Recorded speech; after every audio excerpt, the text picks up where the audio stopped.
maka bateri mereka akan berada dalam keadaan yang baik.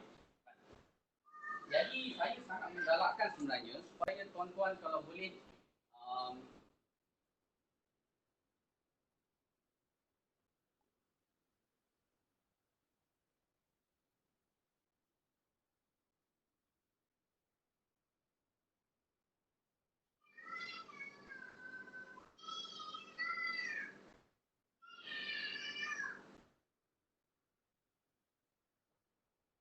Suara tak dengar Datuk Zalian. saya sangat galakkan kalau boleh setiap orang ada alat ini. Okay, ini kita namakan dia multimeter. Okay, meter pelbagai kegunaan. Jadi multimeter ni bukan hanya digunakan di makmal elektronik ataupun makmal elektrik saja, tapi dalam dunia otomotif multimeter juga sangat bagus. Okey, tak perlu nak beli yang mahal-mahal macam ni, kalau kita nak yang murah macam ni pun boleh. Ni mungkin harga RM30 pun boleh dapat. Kita beli kat DIY. Ya, apa kegunaannya? Alright. Untuk mengelakkan kereta kita tak boleh start secara tiba-tiba ketika kita nak balik dari pejabat ataupun berada di tempat yang jauh di dekat RNR dan sebagainya yang menyebabkan nanti kereta terpaksa sentuh dan kita terpaksa keluarkan belanja yang besar nak beli bateri baru dan sebagainya.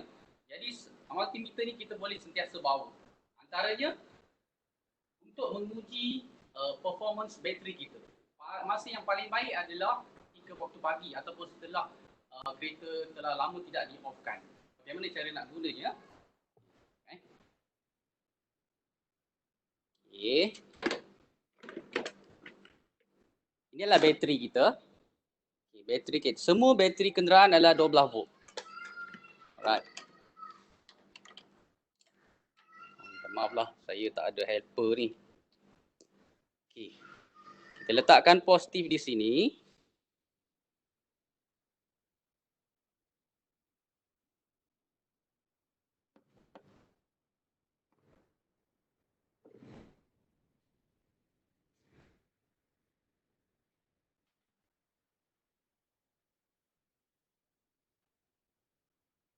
Alright. Positif dan negatif. Berapa bacaan bateri ni sekarang? 12.63. Alright. Ini adalah keadaan bateri yang baik. Okay, bateri yang sihat. Sekiranya awal pagi, tuan-tuan dan perempuan dapati bacaan bateri ini adalah di bawah 12 volt, artinya bateri tuan-tuan dan perempuan berada dalam keadaan sangat lemah dan kemungkinan besar kena tukar baru. Walaupun bateri itu kita boleh charge kat luar, tapi kita boleh rumuskan dan kesimpulan kebanyakan bateri kenderaan nowadays pada kebanyakan masa sekarang ni hanya mampu berusia antara 2,5 tahun hingga 3 tahun sahaja. So kalau bateri kita dah berusia 3 tahun, jadi tak perlulah kita nak usaha nak cuba juga. Okay, ada juga orang buat macam tu, dia cuba charge kat luar, kat kedai kan dia charging kat luar kemudian guna balik. Dan memang lazimnya kadang-kadang boleh guna lagi tetapi insya-Allah tidak akan dapat bertahan lama. Jadi saya nasihatkan kalau bateri kita telah bacaannya kurang daripada 12 volt pada awal pagi misalnya, iaitu setelah kereta kita rehat 6 jam 8 jam tidak hidup, maka tukarlah kepada bateri yang baru. Alright. Okey, ini adalah ketika enjin tidak hidup. Tetapi ketika enjin hidup, bacaan bateri kita sepatutnya mestilah di atas 12 volt tetapi tidak boleh melebihi 15 volt. Okey, sebentar saya akan hidupkan kenderaan sekejap.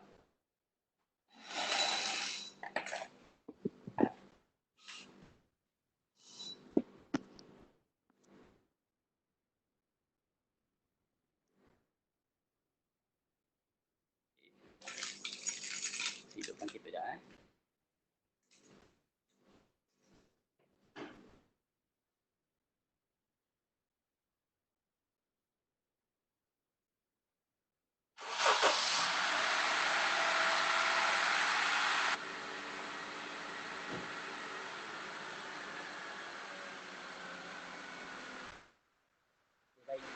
Ketika enjin kita telah hidup, bacaan bateri kita sepatutnya melebihi 12 ataupun melebihi 13 tapi tak boleh lebih daripada 15. Alright. Sekarang kita lihat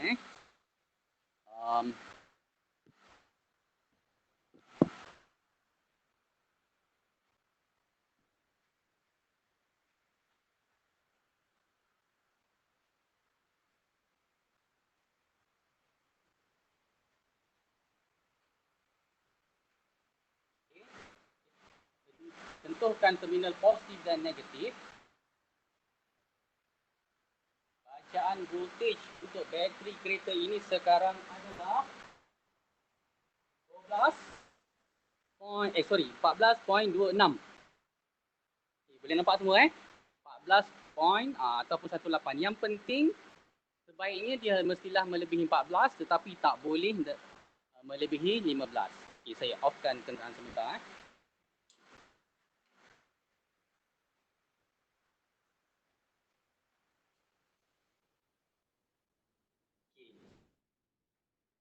Kenapa bateri kita tidak boleh rendah daripada 12? Kerana keseluruhan sistem kenderaan kita dibuat beroperasi menepati spesifikasi voltan 12 volt. Alright. Jadi, terutama sekali ketika kita cranking. Cranking ni maksudnya kita nak start kenderaan, di mana dalam sebuah kenderaan, starter motor adalah komponen elektrik yang memiliki beban kerja yang paling tinggi. Sebab tu kita lihat dalam sebuah kenderaan, even sebuah lori sebagainya, kabel yang digunakan untuk penyambungan ke starter motor adalah kabel ataupun wiring yang paling besar diameternya. Okay. Hampir 1 cm ketebalan dia. Sebab kadar beban dan ampere yang sangat tinggi. Kalau kita cuba gunakan kabel yang kecil, pasti kabel kita akan terbakar. Alright. Dan kemudian sebab tu kalau kurang daripada 12 volt, kita tidak akan boleh start atau kita tak boleh crank kereta kita. Kalau kita manual, okey, manual transmission kita boleh tolak. Tapi kalau kereta kita auto, so kita terpaksa buat jump start. Saya akan tunjukkan seketika, walaupun saya percaya sebahagian besar tuan-tuan dan puan-puan dah ada pengalaman buat jump start, tapi saya akan tunjukkan juga sebagai perkongsian pada petang hari ini. Namun sebagai untuk makluman, sepanjang pembelajaran saya, sebenarnya ada beberapa buah kenderaan kat dunia ni, walaupun automatic transmission system atau kita sebut auto gearbox, sebenarnya boleh juga kita tolak macam kita manual. Tapi kita ni tak banyak lah. Alright. Okay, kemudian kenapa pula bateri kita ni tak boleh melebihi 15? Okay. Kerana keseluruhan komponen elektrik dan elektronik dalam sebuah kenderaan memang dibuat di mana range voltannya adalah antara 12 hingga 15. Jadi, sekiranya kita dapati bila kita test, bila kita start kereta kita, tiba-tiba satu hari kita dapati bacaan dia lebih 15. Pada masa itu adalah sangat bahaya untuk kita terus hidupkan kereta kita. Ada kemungkinan kereta kita akan mengalami kerosakan pada komponen elektrik yang lain. Lazimnya itu disebabkan oleh kerosakan alternator. Alright. Dan satu lagi, sebelum saya terlupa, sekiranya ketika kita off, bacaan voltan kita 12 dan kereta kita on, bacaan bateri kita juga masih maintain 12, ini bererti alternator kita mengalami kegagalan untuk mengecharge dengan baik. Jadi ini saya percaya tuan-tuan dan puan-puan tak boleh nak repair sendiri. Jadi kena pergi workshop lah untuk servis alternator kita, ataupun kita kena tukar, kena replace alternator yang baru. Okay, kemudian saya akan tunjukkan macam mana cara kita buat jump start yang betul. Ini sekiranya kita mengalami kegagalan bateri, tak boleh start dan kereta kita banyak duduk kat rumah.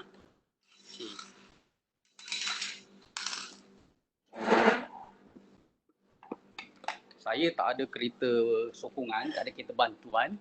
Jadi ini adalah bateri. Kita andaikan ini adalah bateri dari kita dalam teori otomotif kita sebutkan bateri booster. Maksudnya bateri yang nak bantu kereta yang rosak. Alright.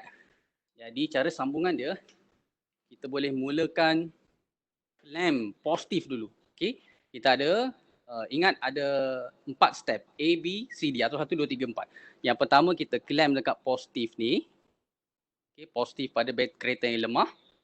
Kemudian Ingat, jangan terbalik. Kalau terbalik, kereta kita mungkin akan mengalami masalah serius berkenaan dengan elektrik dan elektroniknya. Kemudian kita klaim yang positif terminal pada bateri booster. Sudah 2 langkah. Langkah ketiga, kita klaim pada bateri terminal yang negatif. Alright. Dan yang keempat, kat mana kita nak letak? Kebanyakan orang pasti mereka akan klaim di terminal yang ni kan. Alright. Ini adalah langkah kerja yang salah. Alright.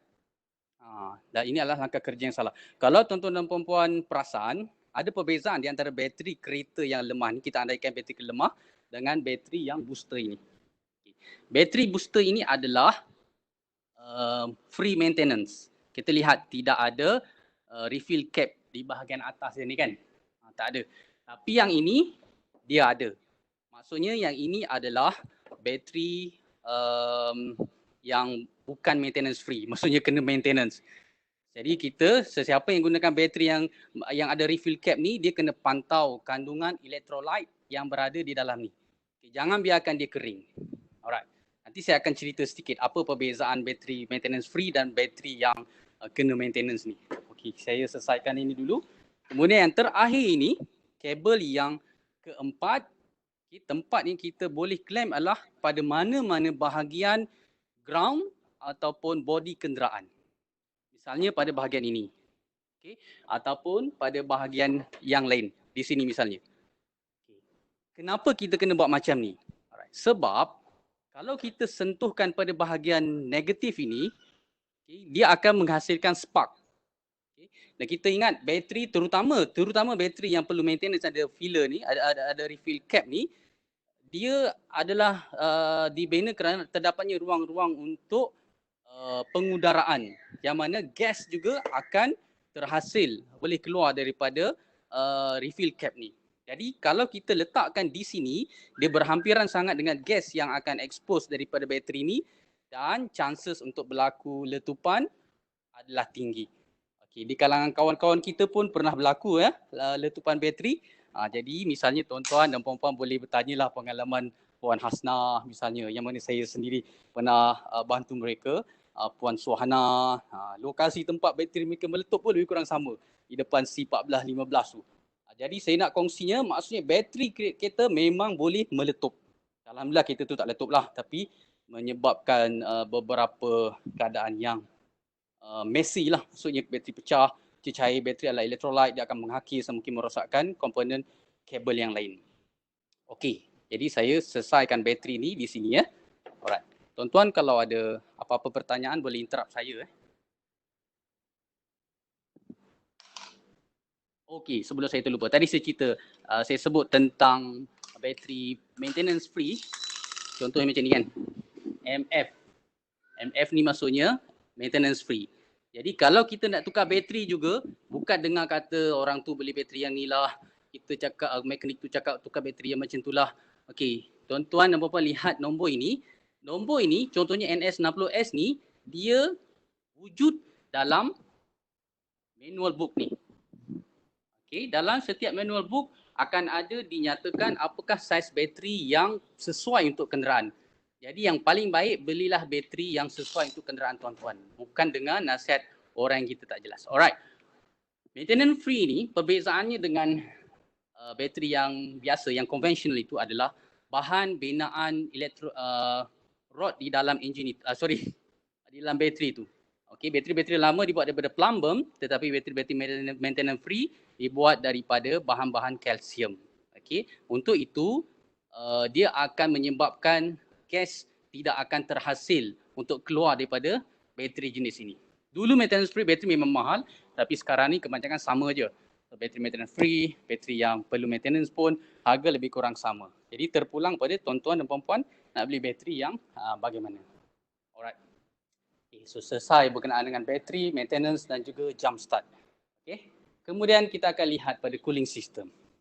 Okay, kalau tuan-tuan lihat pada slide yang saya tunjukkan tu, checklist itu saya tidak buat mengikut daripada perkara yang paling senang kepada yang paling susah, tetapi ia adalah bermula daripada perkara-perkara yang penting kepada yang kurang penting. Dan saya mengambil kira perkara-perkara yang kebanyakan orang walaupun wanita, sebab tu kat slide tu saya tunjuk gambar makcik tu, dia boleh buat kerja, boleh servis kenderaan dia. Okay, saya start dari nombor 1 kepada nombor 14 tu, daripada yang penting kepadalah yang kurang penting. Yang mana semua orang juga boleh buat sebenarnya, mengikut keutamaan tersebut. Okey, kemudian berkenaan cooling system.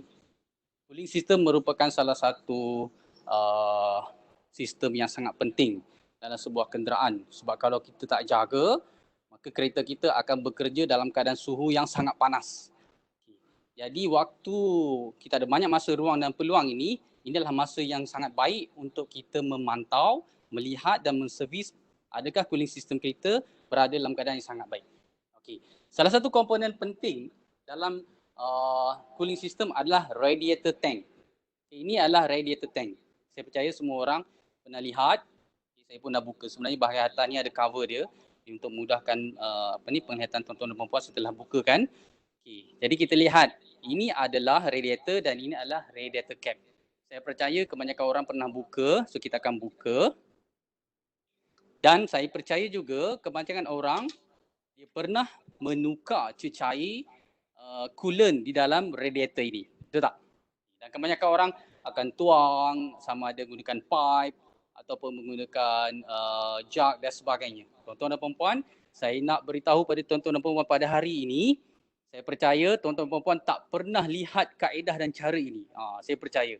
Mungkin hampir 1% tak pernah buat cara yang saya nak ajar ni. Jadi tolong lihat dan fahamkan betul-betul. Tak faham boleh tanya saya. Okay? Bila kita menuang air dengan guna jug ataupun pipe, hose dan sebagainya, itu bukanlah cara yang terbaik dan mungkin akan menyebabkan cooling system kita tidak akan bekerja dengan efisien. Kerana apa? Kerana udara akan masih terperangkap di dalam enjin. Untuk itu saya mencadangkan, okey, ini sebab saya dah bertahun-tahun gunakan alat ini, okay, jadi dia dah agak buruk. Okay. Jadi gunakanlah corong seperti ini, tuan-tuan dan puan-puan, letakkan dekat tempat untuk kita refill coolant tu, letakkan di sini. Okay. Kemudian let's say kita dah buang semua, saya tak bolehlah nak tunjukkan dengan detail macam ni. Saya harap semua orang, kalau perempuan tak pernah buat, mungkin suami-suami pun boleh tolong bantu buat. Di bawah radiator ni ada drain plug ataupun juga dikenali sebagai petcock. Jadi kita boleh buang. Okay. Dan sekali lagi, masa bila nak buang, berapa lama masa penggunaan coolant itu, tuan-tuan dan puan-puan boleh refer kepada book owner manual sekali lagi. Okay, saya tak boleh beritahu secara spesifik sebab kita Honda mungkin lain, Nissan mungkin lain, Proton mungkin lain. Okay, begitu juga dengan jenis coolantnya. Nowadays kenderaan manufacturer alhamdulillah kebanyakannya telah produce produk-produk mereka sendiri. Okay, coolant Proton, coolant Toyota, coolant Volvo dan sebagainya. Jadi hari ini tak perlu risau nak cari, nak percaya cakap siapa ni, coolant mana yang bagus, coolant mana yang tak bagus. Jadi kalau kereta tuan-tuan Toyota, dan beli coolant untuk Toyota. Tak ada masalah. Okey, apakah kegunaan alat ni, corong ni? Bila kita letakkan corong seperti ini, setelah tuan-tuan penuhkan aditif coolant dalam ni, kemudian boleh tambahkan sebaik-baiknya air yang bersih, air yang telah bertapis, air yang tidak memiliki kandungan klorin dan sebagainya. Tuan-tuan nak guna air kuku ke, air kowe ke, terpulang masing-masing. Alright. Kemudian tuangkan air kat sini sampai dia penuh dan startkan enjin kita. Tadi kita dah kosong air coolant di dalam. Okey, satu lagi sebagai maklumat, sebenarnya kita tak sebut air dalam teori dan dalam pembelajaran otomotif. Sebenarnya cecair di dalam cooling system ni dia bukan air. Maksud saya dia bukan H2O. Sebab kita telah campurkan air dengan aditif coolant. So kita namakan dia cooling ataupun coolant. Kita sebutkan dia sebagai coolant. Alright. Sebab dia lah campuran bahan-bahan chemical yang lain. Okey. Kemudian penuhkan coolant tu kat sini, startkan enjin tuan-tuan dan puan-puan, sekurang-kurangnya antara 15 minit sehingga setengah jam. Kemudian tekankan throttle. Okey, throttle tu maksudnya kita punya pedal minyak lah, orang sebut pedal minyak kan. Okay, throttle pedal pump sehinggalah kita dapati tidak ada lagi bubbles atau udara yang terperangkap di dalam corong ini. Setelah sekian lebih kurang setengah jam, tidak ada lagi bubble yang terperangkap, barulah boleh buka dan kemudian tutupkan kembali dengan radiator cap ini. Alright, tutup kembali. Alright, selesai. Satu lagi kebaikan dan manfaat. Kenapa saya minta tuan-tuan supaya tukar cara dan kaedah tukar coolant ni selepas ini ialah dengan menggunakan cara seperti ini, apabila tuan-tuan lihat kandungan air kat sini setelah 15 minit, hampir setengah jam, pasti tuan-tuan akan lihat warna air tersebut, terutama kereta yang lama. Jadi kalau air atau coolant yang terhasil di dalam ini, selain pada bubbles, okey, ataupun ada bahan-bahan lain, itu menunjukkan keadaan kesihatan enjin kita. Misalnya kalau kalau bubbles ada gelembung-gelembung udara yang berterusan setengah jam, 1 jam masih lagi tak hilang. Kita dah start enjin sampai setengah jam masih wujud, itu adalah antara petanda buruk. Okey. Jadi ini alat ni kita boleh jadi macam menuju 4 belalang. Kita lihat apa kandungan dalam air. So kita boleh buat tafsiran keadaan enjin kita. Alright. Kalau bubbles masih wujud dan tak hilang, artinya terdapat gasket yang bocor di dalam kenderaan kita. Okay. Misalnya mungkin heat gasket ataupun mana-mana ruang yang mana telah menyebabkan tekanan di dalam enjin telah masuk ke dalam ruang pengaliran udara dan sebaliknya. Jadi tuan-tuan kena standby lah, sama ada kena buat top overhaul ataupun major overhaul dan sebagainya. Begitu pula kalau kita lihat warnanya berubah, sepatutnya cecair tu dengan coolant tu kalau hijau ke, kalau kuning ke, merah tak kisah. Tetapi tiba-tiba terdapatnya cairan-cairan minyak. Okay? Dia akan berubah warna jadi macam susu dan sebagainya. Itu juga bertanda minyak enjin telah masuk ke dalam ruang pengaliran air. Jadi tuan-tuan dan puan-puan kena bersedialah. Lazimnya kereta macam ni memang tak perform. Dia punya temperature pun akan tidak stabil dan sebagainya. Alright. So selesai berkenaan dengan cooling system flushing. Okay. Samping itu berkenaan cooling system juga, di dalam ni kita ada radiator fan. Okay. Mungkin tak nampak bawah tu. Pastikan setelah kita startkan enjin lebih kurang setengah jam begitu, dia akan on dan off dan on dan off. Kalau radiator fan kita langsung tak beroperasi, bererti radiator fan kita telah rosak. Radiator fan bukanlah komponen yang boleh diservis ya. Kita kena tukar kalau telah rosak sebab dia memang dibuat komponen dalamnya memang built in dan kita tak boleh nak tukar. Okay, kita tak boleh nak serviskan dia. So kita kena tukar yang baru. Okay. Kemudian yang ketiga berkenaan dengan engine oil. Okay. Engine oil dan juga filter. Yang ini pertukarannya pun okay. Kat sini kan saya percaya sebenarnya kebanyakan kaum lelaki boleh buat, kaum wanita mungkin tak ramai yang boleh buat, tetapi sekurang-kurangnya kat sini saya cuma nak bagi tahu berkenaan dengan engine oil, maka belilah engine oil yang dicadangkan atau direkomend oleh pengeluar. Lihat pada buku panduan pemilik. Dan juga filter, beli yang original. Filter original tak mahal. So jangan beli yang tiruan. Dan kemudian masa pertukaran perlu dipatuhi. Okay, dengan mematuhi masa pertukaran ini, insya-Allah akan memanjangkan jangka hayat kenderaan tuan-tuan dan puan-puan. Okay, kemudian berkenaan dengan aircon system. Okay, air conditioning system. Okay, kita sudah maklum air conditioning system ni adalah keperluan, terutama kita berada di tempat negara yang panas kan. Jadi saya nak tunjukkan pada tuan-tuan pada hari ini, ada satu perkara yang tak banyak orang lakukan. Okay.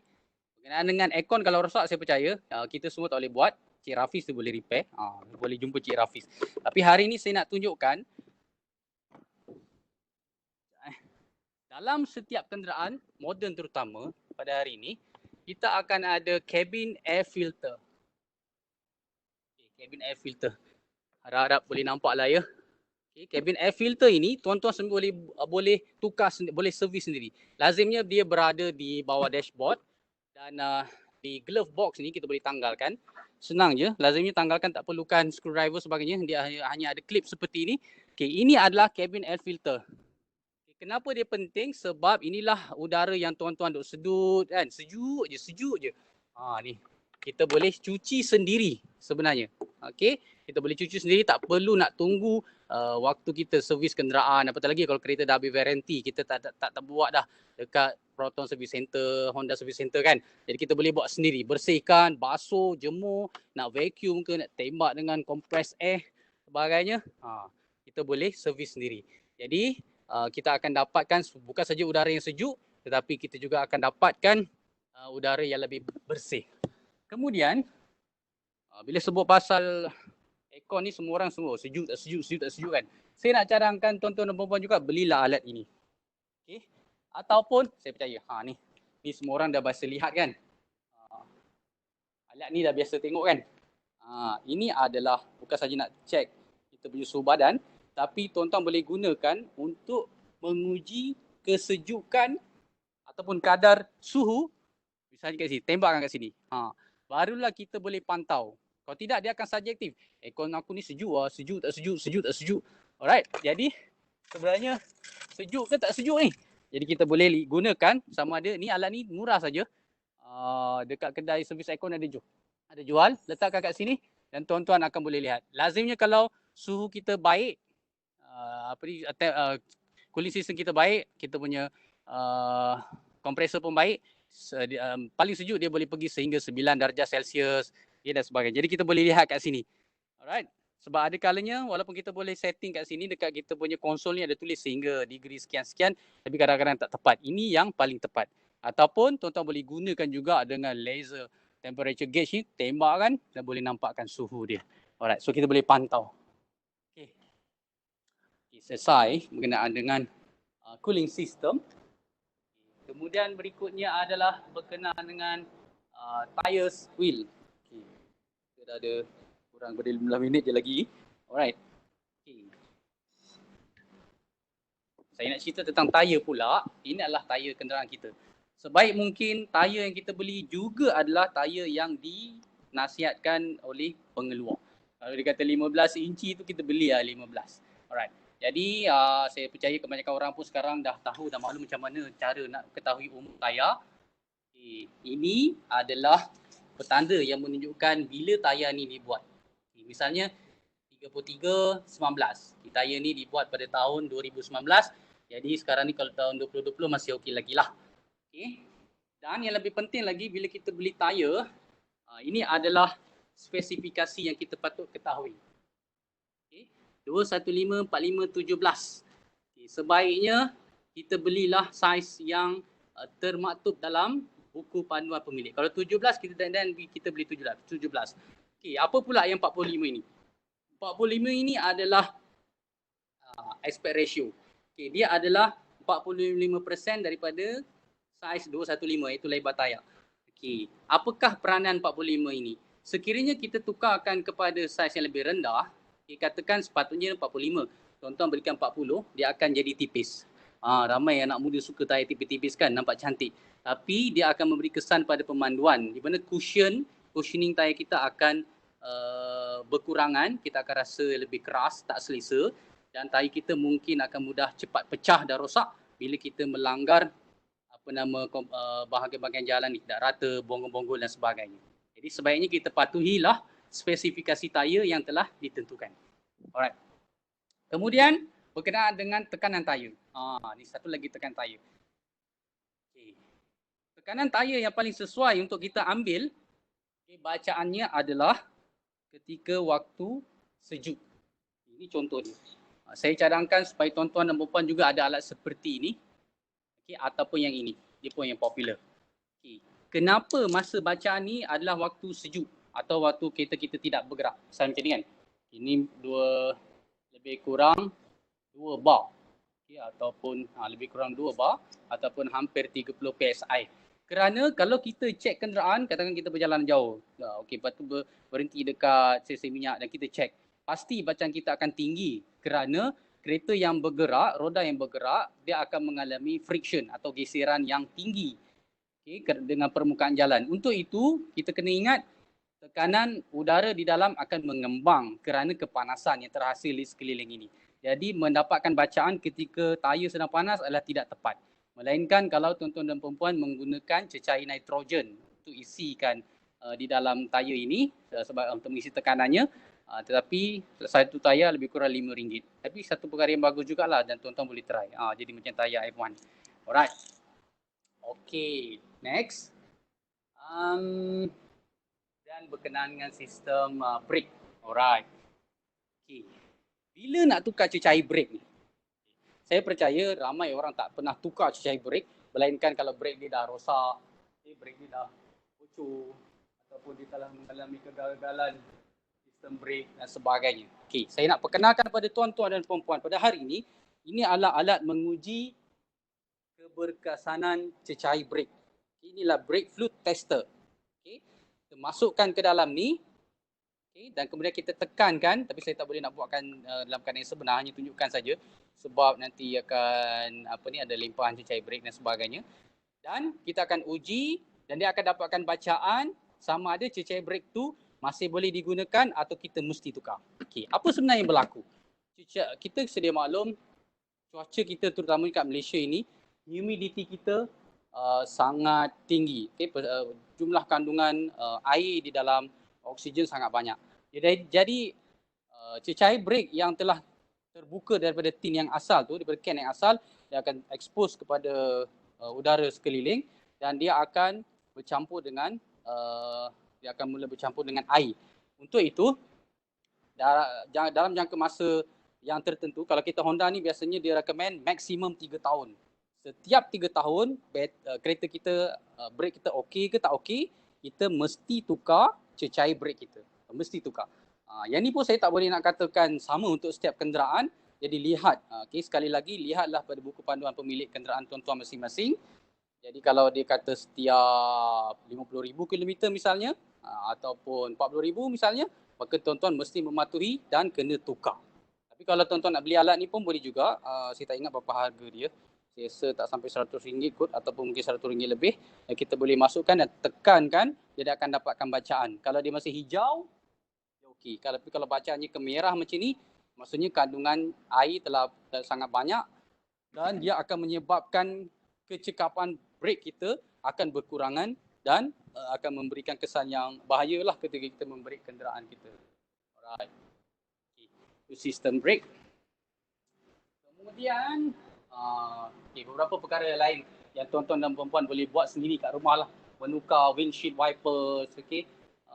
Ni semua tuan-tuan boleh buat sendiri juga. Jadi manfaatkan masa terluang tu, timbulkan minat untuk jaga kenderaan ni. Bukanlah mungkin kita tak hobi sangat nak main kereta ni, tetapi dah keperluan kita untuk mengelakkan kita berdepan dengan situasi sukar ketika dalam perjalanan jauh dan seumpamanya. Kemudiannya adalah steering system. Cecair minyak steering ini juga perlu ditukar. Dia ada jangka hayat. Kebanyakan orang dia hanya isi minyak petrol saja kan. Bila dah habis nak isi. Tapi cecair power steering juga perlu ditukar. Ada jangka hayat je. Masa bila nak tukar? Sekali lagi, tuan-tuan perlu lihat pada buku panduan pemilik. Kemudian kita lihat pada air filter. Air filter berada dalam ni. Ini pun perkara yang mudah saja sebenarnya. Hanya beberapa bolt and nut. Tuan boleh buka box ni. Dalam dia ada air filter. Dan tuan-tuan boleh, ada yang jenis boleh dibasuh, ada perlu ditukar, ataupun ada hanya ketuk-ketuk ataupun vacuumkan dia pun boleh juga bersihkan. Tujuannya supaya kita ingat enjin kita ni bekerja, letupan di dalam enjin yang menjadi asal kita bergerak adalah hasil campuran udara dan petrol atau bahan api di dalam enjin. Jadi kalau udara yang masuk ini tidak bersih ataupun kotor ataupun sehingga ada debris ataupun partikel-partikel masuk ke dalam enjin, dia akan menyebabkan enjin kita mengalami kerosakan. Sedikit demi sedikit. Ataupun dia akan mulalah merosakkan komponen-komponen yang lain. Misalnya dalam kereta yang ada sistem EFI misalnya, dia ada banyak sensors. Sebab tu kita lihat kereta telah berusia, kadang-kadang performance kenderaan berkurangan. Idling pun tak sekata. Power delivery pun berkurangan kerana sensors dalam ni ada oxygen sensors, ada ambient air sensors, dia ada pressure sensors, kemudian ada heating sensors. Jadi kalau semua sensors ini telah kotor disebabkan udara yang masuk tidak bersih, maka dia tak dapat memberikan maklumat yang tepat kepada electronic control unit atau ECU untuk membolehkan dia memberikan arahan yang selanjutnya. Untuk itu air filter ni sangat penting. Okay, so jangan tunggu mekanik saja nak buat, kita juga boleh buat sendiri. Masa bila nak tukar, saya sangat galak. Walaupun saya boleh beritahu pada tuan-tuan dan puan setiap sekian-sekian ribu kilometer tukarlah, bersihkanlah. Tapi sebenarnya saya nak bawa minat dan kepentingan kepada tuan-tuan ni akan buku ini. Jadikanlah buku ini, tapi saya tak bolehlah nak gunakan buku ni untuk sesi perkongsian macam pagi tadi. Nanti jadi macam pelik pula kan, kongsi buku manual ni, jadi tak sesuai. Jadi tuan-tuan semua ada buku ni. Kebanyakan orang semua dah ada kereta baru kan. Jadi mulai hari ni mentelaahlah buku ini. Jadi setiap masa bila nak tukar, masa bila nak servis, masa bila nak lihat-lihat saja pun ada diberitahu dalam buku ini. Right. Okay, kemudian spark plug. Spark plug pun ada jangka masa hayat dia. Sekurang-kurangnya untuk spark plug engineer biasa lebih kurang 20,000. Setiap 20,000 km mesti ditukar. Spark plug ada berada dalam ni. Okay. Dan saiz spark plug juga adalah dinyatakan dalam sekali lagi buku panduan pemilik. Jadi janganlah nak terpedaya dengan orang ni, beli spark plug itu, belilah spark plug ini, belilah spark plug yang mahal-mahal sebagainya. Tuan-tuan dan puan-puan, sebenarnya ada kali kita tak perlukan spark plug yang mahal-mahal tu. Kenapa? Keperluan enjin kita hanya untuk spark plug yang telah direka bentuk yang sesuai, itu saja. Kerana spark plug yang mahal ni ada kalanya tidak memberi kesan apa pun. Hanya sekadar placebo effect saja. Kita rasa macam bagus. Sebenarnya tak ada apa-apa pun. So, belilah yang original part daripada Toyota ke, Honda ke, Proton ke, Yesi. Okay? Jadi kereta kita pun akan selamat.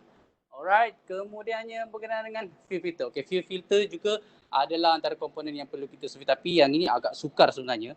Saya hanya mencadangkan tuan-tuan sekali lagi lihat pada buku panduan pemilik, fuel filter ataupun penapis bahan api ni masa bila kita nak tukar. Okay, bila sampai masa pertukaran, pergi ke workshop dan tukar. Sebab dia memang agak sukar nak tukar.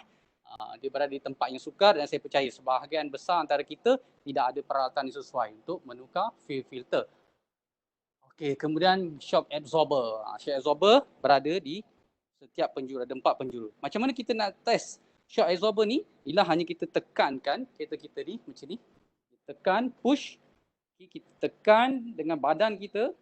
Orang besar lagi bagus. Dan kereta kita hanya dia bounce sekali ke bawah. Okay, dia hentak ke bawah sekali. Dan dia naik. That's it. Kalau kita tekan kereta kita ni, dia turun dan naik. Dan turun lagi. Itu tandanya shock absorber kita perlu ditukar. Tuan-tuan dan puan-puan, shock absorber ni bukanlah satu perkara yang boleh kita pakai buat selama-lamanya. Sepaling sekitar lebih kurang antara 5-6 tahun pun sebenarnya kita kena tukar. Tapi shock absorber ni tengok pada pemanduan. Pada pemanduan, pada beban yang kita tanggung dan pada kualiti shock absorber. Kita guna original ataupun kita guna yang tiruan. Okay. Dan kalau kita tak nak, kita rasa kita seorang badan kurus nak tekan tak kuat kan.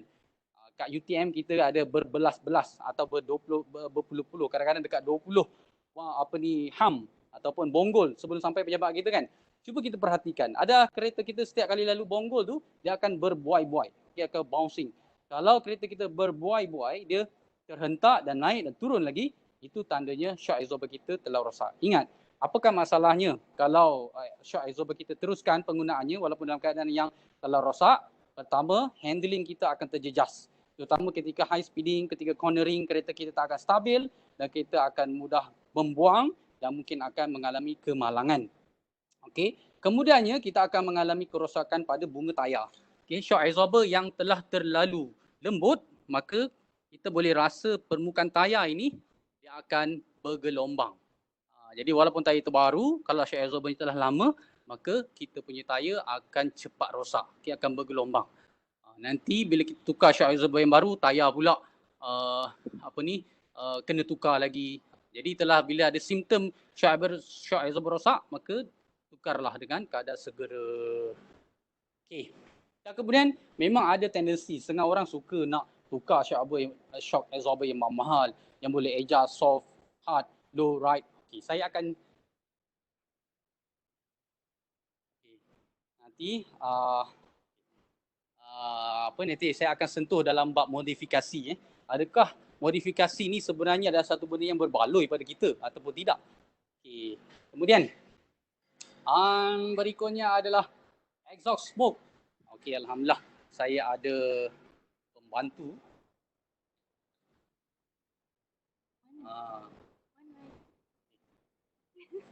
Alright. Muka ayah. Dah.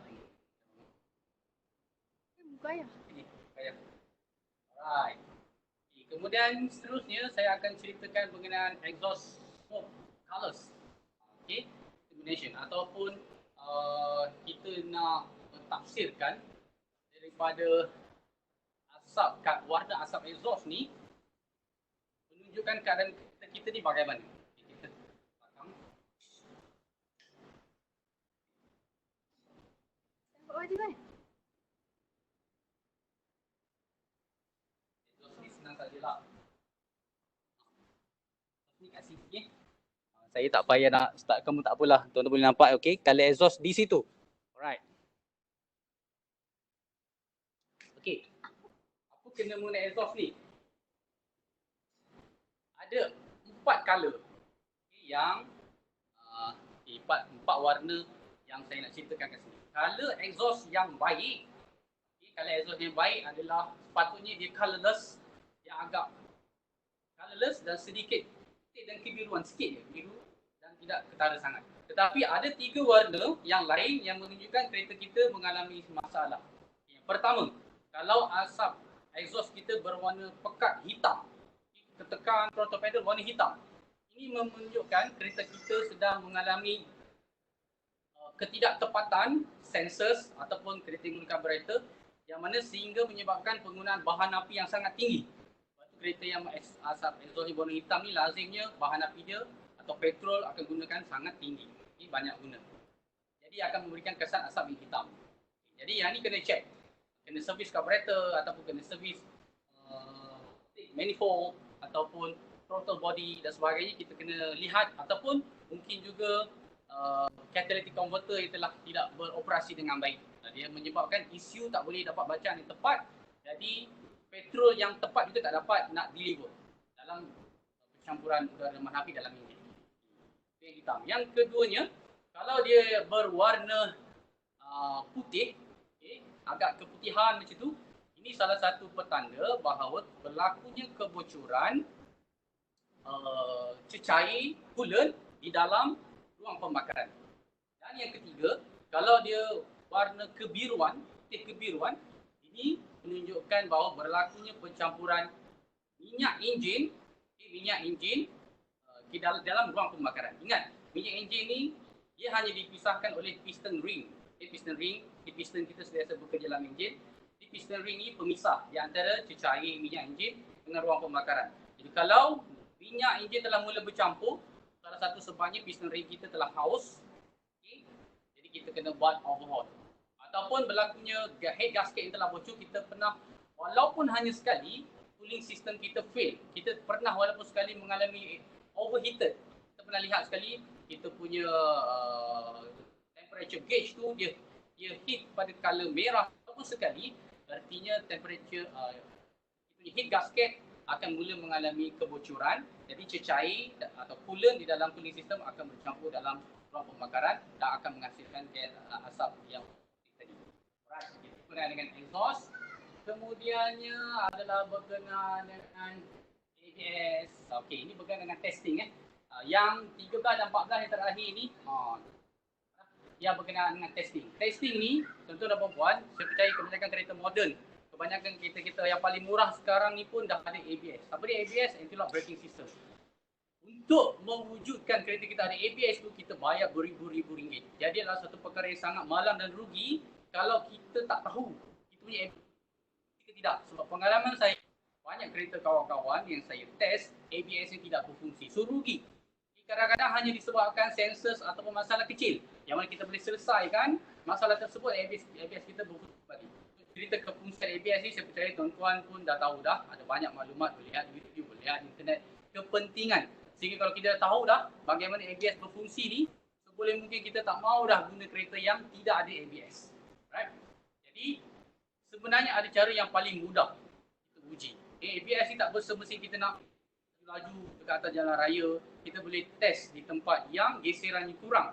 Seperti di atas pasir, walaupun kelajuan 20 km sejam di atas permukaan yang sangat licin. Tapi saya tak galakkan jangan lakukan perkara di rumah sendiri tanpa pengawasan, pengalaman dan kemahiran dan pengetahuan yang tepat. Itu saya alu-alukan dekat mamal kita, mamal automotif FSSH, TPTK, kita ada tempat khas, kita ada brake testing bay yang selamat insya-Allah. So kita nak uji keberkesanan sistem brake dan juga ABS, sama berfungsi dengan baik ataupun tidak. Dan tempat yang sama dekat brake testing bay itu kita juga boleh menguji traction control. Alhamdulillah kebanyakan kereta kita contohnya antara kereta yang murah, kereta compact seperti Myvi ataupun Proton, kita Proton yang macam Myvi tu, saya lupa lah apa yang macam Myvi tu, Proton apa tu lah. Okey, Proton yang kategori yang compact car tu, ingat dalam dia, kereta tu pun ada traction control. Dulu traction control ni kategori, tapi sekarang nowadays manufacturer sebab semua compete antara satu sama lain, kereta murah pun ada traction control. Jadi ada satu perkara yang sangat malang kalau sistem tersebut tak fungsi. Okay, takkan nak tunggu kemalangan baru kita tahu saya punya ABS dan traction control tak fungsi, jadi rugi. Dah parah, dah meninggal, dia rugi. Okay, jadi ada tempat yang sesuai untuk kita uji. Jadi bolehlah berhubung dengan kami di PTK. Right. Okay, selesai kita checklist yang 14 perkara tu, ada beberapa tambahan saya nak tambah kat sini. Boleh bagi masa sikit lagi Ada slide yang yang keempat. Slide keempat Saya nak berikan sikit tips penjimatan bahan api. Dia ada kaitan dengan modifikasi pada yang kedua dalam slide tu. Dalam gambar tu ada sedikit dia apa tu? Bila dia berhenti, dia Myvi. Dia berlari. Just kidding. Tak ada kena-mengena sampai kena Myvi tu. Minta maaf sampai saya. Contoh je, contoh. Saya dengan dunia modifikasi tu nanti.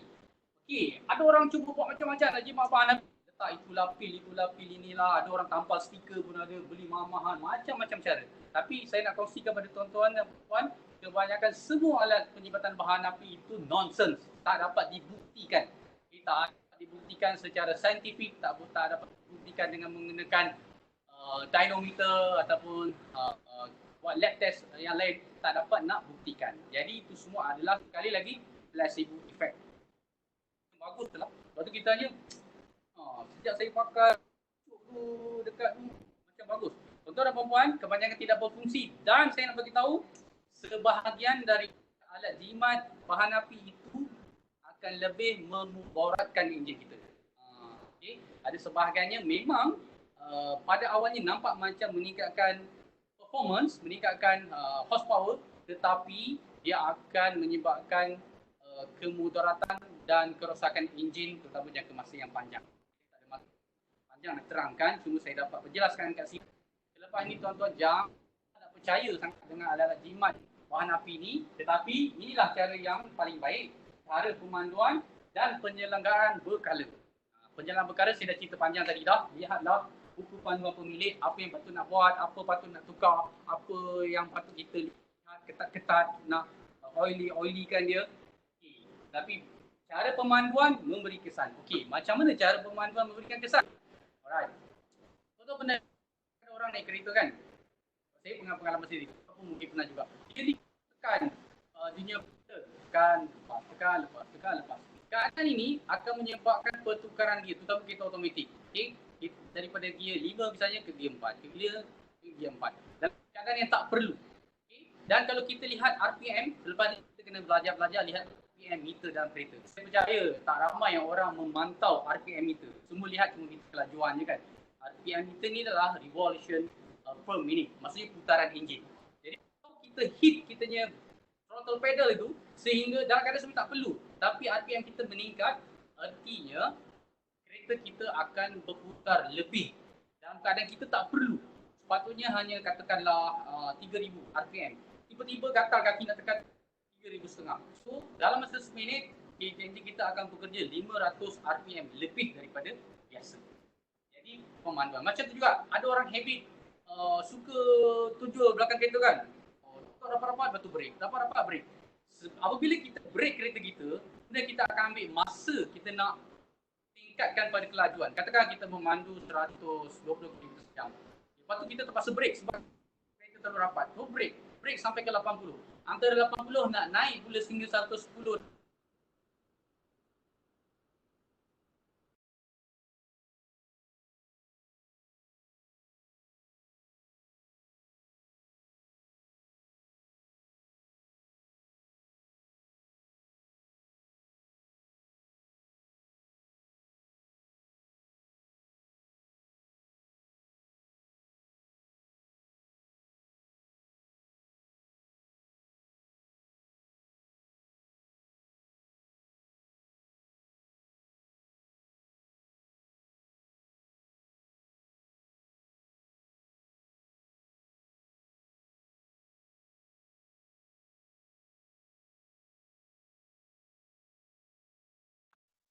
Itu saya ikut orang lain. Sorry. Saya akan start. Alright. Tuan, kemudian okay, jadi masa bila kita nak, kalaupun kita bawa kita manual, masa bila kita nak tukar gear, memberi kesan kepada penggunaan bahan api. Dalam keadaan kita rasa tak perlu lagi, kita tekak dengan kelajuan yang sederhana yang akan memberikan kesan kepada penggunaan bahan api. Dan saya terus next pada modifikasi. Modifikasi. Adakah modifikasi kenderaan ni satu benda yang berbaloi? Okay. Lazimnya ada 3 perkara, tapi sebenarnya ada 4. Okay, nanti saya tambah satu lagi, keempat tu sebenarnya tak berapa nak perlu. Jadi pertamanya nak meningkatkan kuasa. Rata-rata orang nak tingkatkan kuasa. Kemudian berusaha nak jimatkan dalam bahan api dan kemudian pengendalian. Contoh dan perempuan, saya nak kongsikan pada hari ini, kebanyakan apa yang telah dibuat oleh pengeluar kenderaan, apa yang telah manufacturer buat itu adalah yang paling baik, terbaik untuk pengguna yang umum, untuk moderate, intermediate macam kita. Kebanyakan modifikasi sebenarnya adalah kos yang tinggi. Contoh, tadi saya sebut shock absorber kan. Kita tukar shock absorber yang single harga sampai RM10,000. Kita boleh adjust soft hard, not hard. Sebenarnya tak perlu. Lepas tu kebanyakan orang yang tukar tu juga, dia akan gunakan jangka masa yang tak lama, dia akan tukar balik. Kebanyakan modifikasi ini hanya sesuai untuk purposely untuk tujuan tertentu, sama ada untuk track ataupun untuk rally. Dan untuk kita sebenarnya tak sesuai. Jadi untuk menangani masalah ini, sebenarnya berpadalah, memadailah dengan apa yang telah dicadangkan oleh pengeluar. Jadi dunia modifikasi ini kebanyakannya hanya pembaziran. Dan yang keempat tadi apa? Saya terlupa kat situ. Yang keempat adalah setengah modifikasi hanya untuk show off. Show off tak apalah, tapi kadang-kadang akan lebih memudaratkan. Contoh, saya bagi contoh. Pernah tengok kan, kereta yang tayar dia terkangkang, dia stance dia kata. Nampak macam hebat, sebenarnya untuk orang di luar. Tapi untuk orang yang dalam, derita. Dia terpaksa gunakan suspension yang lebih stiff, keras. Kemudian menyusahkan orang lain. Kalau dekat hang terpaksa melintang kanan dan kiri. Dan dia akan menyebabkan kerosakan wheel bearing sebab kedudukan rim dan tayar yang tak center daripada original. Maka sebenarnya akan lebih menyusahkan dan jadi saya cadangkan sebenarnya modifikasi ini sebenarnya tidak perlu. Kalau nak modify juga bolehlah color, warna ataupun perkara-perkara untuk keselesaan yang right. Sebab sebarang modifikasi katakan tuan boleh buat satu perkara, tuan akan mesti kena ubah satu perkara yang lain supaya dia dapat justify dengan baik dan seterusnya. Saya rasa sampai di sini saja. Kalau ada lebih pun komunikasi. Jadi daripada saya minta maaf kalau berlakunya sebarang kekurangan dalam presentation saya pada petang hari ini. Ruang perluan yang agak kelang kabut sikit kan. Tak nak demonstrate pada masa yang sama nak lihat dan saya. Jadi kalau ada sebarang pertanyaan, boleh berhubunglah. Saya pun tak boleh tengok apa yang terjadi dalam chat dan sebagainya. Jadi itu saja daripada saya. Assalamualaikum warahmatullahi wabarakatuh.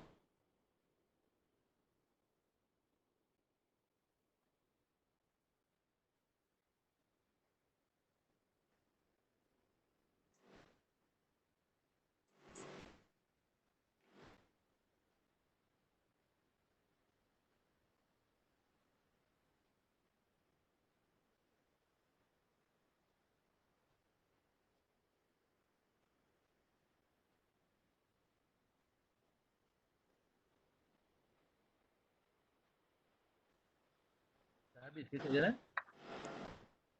Okey, Cik Kai. Eh? Saya Hamnat. Jadi M. Okey M. Jadi itu saja. Sorry lah saya tak boleh nampak. Tapi siap. Saya masih boleh apa ni attendant lagi ke ni? Attendance ada dekat chat tepi tu. Saya tak ni lagi. Ha?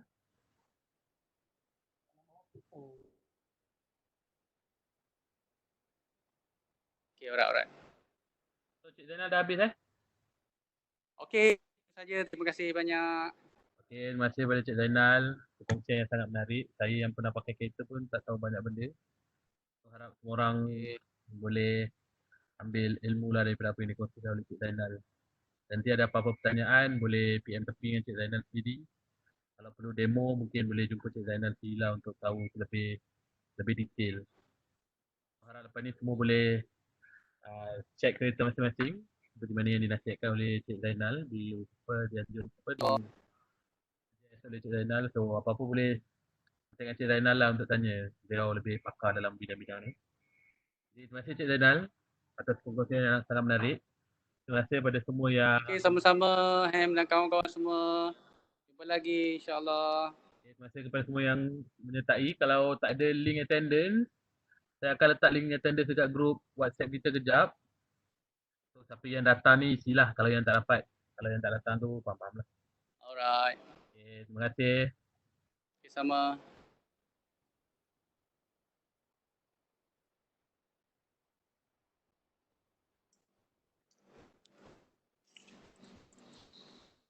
Susah. Tak nampak orang. Tak tahu nak menggayakan. Ayah punya tu sekejap. Sebab apa tu Bluetooth setengah jam dah habis bateri. Terpaksa guna